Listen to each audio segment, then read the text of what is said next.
Most welcome my friend. आज हम लोग बात करते हैं डीऑक्सीराइबोन्यूक्लियेज टेस्ट यानी कि डीएनएज टेस्ट के बारे में। ये एक प्रकार का बायोकेमिकल टेस्ट है। ये बहुत सारे ऐसे बैक्टीरियाज होते हैं जिनके अंदर ये एंजाइम प्रोड्यूस किया जाता है और ये एंजाइम बहुत सारे और भी चीज़ों में यूटिलाइज किया जाता है। बायोटेक्नोलॉजी, जेनेटिक इंजीनियरिंग वो रेस्ट का पार्ट है, लेकिन बैक्टीरिया इसको किस तरीके से यूटिलाइज करता है और इसका क्या मेडिकली इंपॉर्टेंस है या इन्फेक्शंस इंपॉर्टेंट है, इसको बकायदा टेस्ट के थ्रू हम आइडेंटिफाई करेंगे और इसका बेसिक प्रिंसिपल्स क्या है, इन सारी चीज़ों के बारे में। बहुत सारे ऐसे माइक्रो ऑर्गेनिज्म स्पेशली बैक्टीरिया होते हैं जो कि उनके अंदर डीएनए मॉलिक्यूल जेनेटिक मटेरियल्स होता ही है, उसके बावजूद ये कुछ एंजाइम्स रिलीज करते हैं अपने प्रोटेक्शंस के लिए, आइदर फ्रॉम द वायरस से और from the human DNA virus का। अगर ह्यूमन की इन्फेक्शन करते हैं तो वहाँ पे, और जैसे ही ये किसी भी न्यूक्लियोटाइड यानी डीएनए को डिग्रेड करते हैं इस एंजाइम के द्वारा, कट करते हैं, तो छोटे छोटे मोनोमर्स का फॉर्मेशन होता है और उन मोनोमर्स को ये यूटिलाइज करते हैं अपने सेल स्ट्रक्चर फॉर्मेशन के लिए। और नाइट्रोजन मॉलिक्यूल, फास्फोरस जो मॉलिक्यूल जो डीएनए का पार्ट होते हैं उनको एनर्जी सोर्स या उनके बेसिक पार्टिकल्स के रूप में यूज करते हैं एनर्जी रिस्पॉन्स करने के लिए। बहुत सारे ऐसे बैक्टीरिया होते हैं जिनके अंदर डीऑक्सीराइबोन्यूक्लियेज एंजाइम स्प्रेड होता है और वो डीएनए मॉलिक्यूल्स के प्रिपरेशन, जो उनके खुद का डीएनए मॉलिक्यूल, उसके भी लिए यूज़ किया जाता है। अब यही हमारा एक्सपेरिमेंट्स है, किस तरीके से इस पूरे टेस्ट को हम आइडेंटिफाई करेंगे कि कौन कौन से ऐसे बैक्टीरिया जिनके अंदर ये पाया जाता है और ये बैक्टीरिया कितना इन्फेक्शियस हो गया अगर हमारी बॉडी सिस्टम में इन्फेक्शंस होता है और वहाँ पे जाके ये सेल वाल के बाद ये साइटोप्लाज्म में जाते हैं और ये कैसे जाके वहाँ के आरएनए मॉलिक्यूल्स के पास करके डीएनए मॉलिक्यूल्स होता है जो न्यूक्लियस में, उसको भी डिग्रेड करते हैं और उसको भी डिस्टर्ब करते हैं। तो बहुत ही माने मेन इन्फेक्शियस पार्टिकल्स के रूप में ज़्यादा डेंजरस ये बैक्टीरिया हो सकते हैं हमारे इन्फेक्शन कॉजिंग के लिए, और ये वायलेंस फैक्टर भी होता है। बाकी रेस्ट आपको अगर जेनेटिक इंजीनियरिंग में पता है तो डीएनए के क्या मेन रोल्स है, we will discuss in other videos. अब यहाँ पे वायलेंस फैक्टर तो ऑलरेडी मैंने बताया ये होता है इन्फेक्शंस काजिंग करने के लिए। होस्ट में कोई भी पैथोजेनिक बैक्टीरिया होस्ट में काज कर सकता है अगर डीएनए जो हमारी इन्फेक्शंस कर रहा है और वहाँ जाके डीएनए मॉलिक्यूल्स को कट कर रहा है ताकि उसका डिग्रेड किया जा सके और एनर्जी रूप में यूज किया जा सके। प्रेजेंटिव आइडेंटिफिकेशंस जो बहुत ज़्यादा इंपॉर्टेंस के रूप में हम देखते हैं जाकर, स्टेफाइलोकोकस ऑरियस, ये इंपॉर्टेंस है, इसमें ये पाया जाता है। और डिफ्रेंसिएशन ऑफ स्टेफाइलोकोकस ऑरियस के स्पीसीज यानी स्टेफाइलोकोकस स्पीसीज जो उनके यूज़ के लिए भी हम डिफ्रेंशिएट करने के लिए यूज करते हैं जाकर। तो इसका ऑब्जेक्टिव यही है कि कौन कौन से बैक्टीरिया हैं जो ये इस टाइप का एंजाइम को प्रोड्यूस कर रहे हैं, और सेकेंडली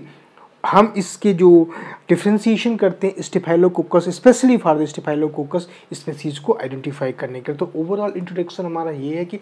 इस जो डीएनएज टेस्ट है इसका मेन प्रिंसिपल्स अभी हम बाद में डिस्कस करेंगे। इसका मेन आइडिया यही है कि कौन से ऐसे बैक्टीरिया हैं जो डीएनएज का प्रोड्यूस करते हैं और स्पेशली वो अपने आप को रजिस्ट करते हैं या अपने आप को प्रिवेंट करते हैं, बचाते हैं वायरस इन्फेक्शन से, और ये एज ए काजिंग करते हैं जाकर कि हमारा जो इन्फेक्शंस वायलेंस फैक्टर के रूप में ह्यूमन बॉडी सिस्टम या एनिमल्स में एक्सप्रेस कर लिया।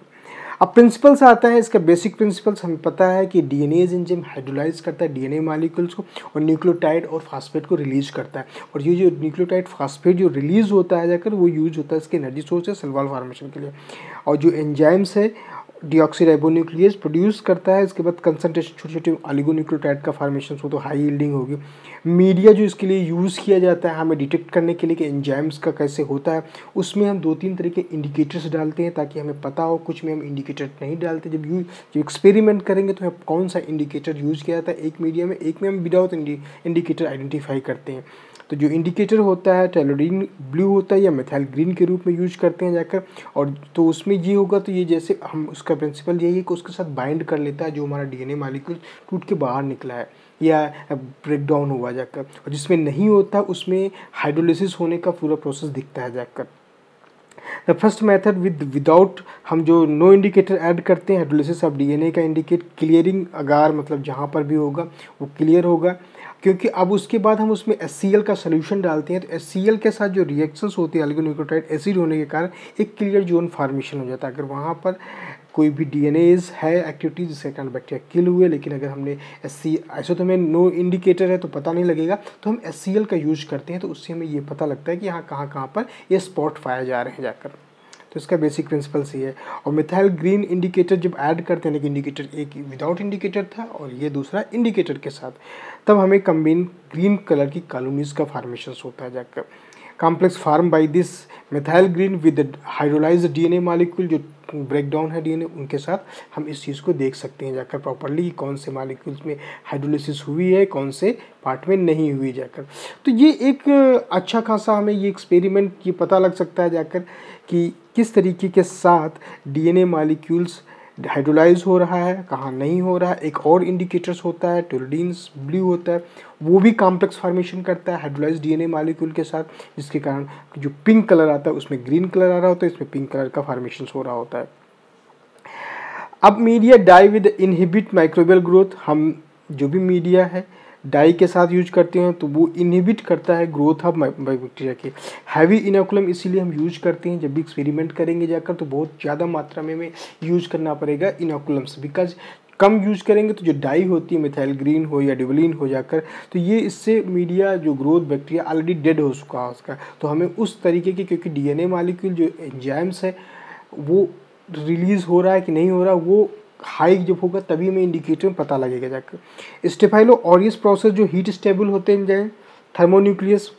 उसको हम आइडेंटिफाई कर सकते हैं इसी द्वारा टेस्ट द्वारा। Detect of this organism destroy heat and free DNAs will be reacted, क्योंकि थर्मोन्यूक्लियस हम करेंगे तो बैक्टीरिया डिस्ट्रॉय होगा, जो एंजाइम्स है वो रिलीज होगा जाकर, तो हमें ये पता लगेगा जाकर। और जो माइक्रो ऑर्गेनिजम्स हम यूज कर रहे हैं इस एक्सपेरिमेंट, ग्राम नेगेटिव भी यूज कर सकते हैं, स्टेनोट्रोफोमोनास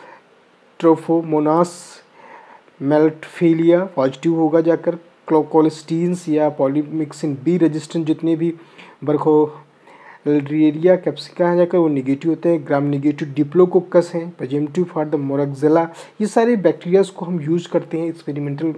टेस्ट के लिए किसमें हो रहा है। जो ग्राम पॉजिटिव बैक्टीरिया है जाकर उसमें स्टेफाइलोकोकस ऑरियस है, और डिफ्रेंशिएट करने के लिए जितनी भी स्टेफाइलोकोकस स्पीसीज हैं उनके साथ हम इस चीज़ को कर सकते हैं एक्सपेरिमेंट।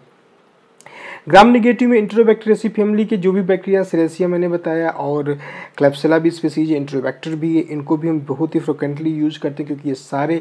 नहीं रिलीज करते हैं, लेकिन इंट्रोबैक्टीरियसी क्लैप्सिला ये नहीं रिलीज करते हैं। तो इससे हमें ये डिफ्रेंशिएट करने में ये पता लग जाएगा कौन से पॉजिटिव है कौन से पॉजिटिव निगेटिव है जाकर डीएनए के लिए। Oxidase positive, indole positive, gram negative, rod order the separate Aeromonas, vibrio cholerae, DNA positive DNA negative, मतलब ये सारे बैक्टीरिया, क्योंकि हमें एक स्पेसिफिक बहुत सारे ऐसे बैक्टीरिया जिनके बायोकेमिकल टेस्ट 2-3 सिमिलर होते हैं, तो हमें उस टाइप के भी बैक्टीरिया जो इस तरीके के एंजाइम्स उनसे डिफ्रेंशिएट या आइडेंटिफाई करने के लिए हम इस तरीके के टेस्ट भी बहुत इंपॉर्टेंट होते हैं बायोकेमिकल के लिए, क्योंकि सेपरेटली हम एक बैक्टीरिया को स्पेसिफिकली आइडेंटिफाई कर रहे हैं। प्रोसीजर करने की सबसे ज़रूरी होता है हमें एक मीडिया बनाना जहाँ पर हमारी कॉलोनीज ग्रोथ हो सके जाकर, और उस कॉलोनी ग्रोथ के लिए जो मीडिया प्रिपरेशन होता है वो मोस्ट इंपॉर्टेंट होता है। ये तो लैब मैनुअल मेथड में हमें यूज 1 by 1 जो डीएनएज के लिए मीडिया स्पेसिफिक होगा उसको यूज़ करना, ऑटोक्लेविंग करना, फिर हम उसको डाइल्यूट करके यानी कि स्लांट्स बनाना या प्रिटी प्लेट बनाना, उसके बाद लो टेम्परेचर करके ऐसा सॉलिडिफिकेशन पेटी प्लेट में रखना, स्टेराइल कंडीशन में रखना, और फिर उसके बाद उसमें हम इंडिकेटर यूज़ करते हैं कुछ में, और कुछ में इंडिकेटर नहीं यूज करते हैं। जो इंडिकेटर यूज करते हैं टैलोडीन्स या मिथाइल ग्रीन एक में यूज करते हैं। फिर डीएनए टेस्ट के लिए जाते हैं एक विदाउट इंडिकेटर वाले में, जिसमें अब उसमें हम जो कॉलोनीज़ का इनोकुलम करते हैं वो फ्रेश कॉलोनीज़ होनी चाहिए, 24 आवर्स से ज़्यादा की नहीं होनी चाहिए, उनको इनोकुलेट करते हैं, और फिर जो इस प्लेट में इनोकुलेट कर रहे हैं उसको 37-35 डिग्री सेंटीग्रेड पर 24 आवर के लिए रख देते हैं जाकर, ताकि इंक्यूबेट हो सके जाकर। और इस दौरान हम इंक्यूबेशन के दौरान उसमें हम फ्लड करते हैं HCl का 1 मोलर 1 नॉर्मल HCl को, ताकि प्रॉपरली उसके साथ फ्लड के एकदम कवर करके रखना चाहिए। जो भी ग्रोथ जो भी कुछ होगा उसमें ग्रोथ आई हुई होगी तो वहाँ पे कलर जोन का फॉर्मेशन हो जाएगा दूसरे दिन अगर हम जब उसको देखेंगे जाकर। 5 मिनट के लिए अगर नहीं आ रहा है तो फिर 5 मिनट के लिए रीअब्जॉर्ब्स करते हैं रिएजेंट को डाल के, तो हम देख सकते हैं जाकर। रिजल्ट इंटरप्रिटेशन इसका इसी तरीके से है जाकर, विदाउट क्लियर जोन्स का फॉर्मेशन होगा NaCl का था, अगर नहीं आ रहा तो नहीं होगा जाकर। अब इंडिकेटर्स के साथ जो हम यूज करते हैं जाकर, इंडिकेटर्स में होता है कि हमारे जो कॉलोनीज लेते हैं पेटी प्लेट में ग्रोथ कराने के लिए 35 से 37 डिग्री सेंटीग्रेड 24 आवर के लिए, अब प्लेट का कलर चेंजेस करने के लिए देखते हैं जाकर। टाइलोडीन्स होता है जाकर, तो उसमें जिस तरीके की पॉजिटिव कलर आएगा जाकर, निगेटिव कलर आएगा जाकर, यानी कि ब्लू कलर का फॉर्मेशन होगा या नहीं हो रहा है तो निगेटिव कलर हो जाएगा जाकर। ये कुछ बैक्टीरिया हैं जो प्रोड्यूस करते हैं जाकर सेरेसिया, जाकर स्टेफाइलोकोकस और स्टेफाइलोकोकस एपिडर्मिटिस है, जाकर स्टेफाइलोकोकस पायोजेंस है जाकर। तो वन बाय वन अगर हम देखें थे यहाँ पर अगर इनका रिजल्ट्स का, तो सेरेसिया पॉजिटिव दे रहा है जाकर, स्टेफाइलोकोकस ऑरियस भी पॉजिटिव, उसकी ऑरियस जो सब स्पीसीज है पॉजिटिव आ रहा है जाकर, एपिडर्मिटिस नेगेटिव आता है जाकर, पायोजेंस पॉजिटिव आता है। तो ये जो डीएनएज है काफ़ी खतरनाक, क्योंकि Staphylococcus aureus pyogenes they are very dangerous for the human beings causing infections. तो ये DNase test very important for the human beings and infection biology and microbiology test के लिए हम इस चीज़ को देख सकते हैं जाके। तो ये लिमिटेशंस भी हैं कुछ ऐसे, हर एक एक्सपेरिमेंट के कुछ प्रिकॉशंस लिमिटेशंस होते हैं जिनको हम स्टडी कर सकते हैं बिफोर एक्सपेरिमेंट करने के लिए। तो जिसमें यहाँ ज़रूरी होता है कि कौन से इंडिकेटर यूज़ कर रहे हैं, किस तरीके की क्वांटिटी है, मीडिया प्रिपरेशंस कैसा होना चाहिए, time, conditions, humidity, everythings we need to be precautionally इस चीज़ को करना चाहिए जाकर। तो ये ओवरऑल एक्सपेरिमेंटल लैब था बायोकेमिकल टेस्ट का, जिसका डीएनए टेस्ट का कौन से बैक्टीरिया सेपरेट किए थे, कौन से नहीं, on the basis of their biochemical test. Thank you so much for watching my video. If you really like, please subscribe my channel. Thank you.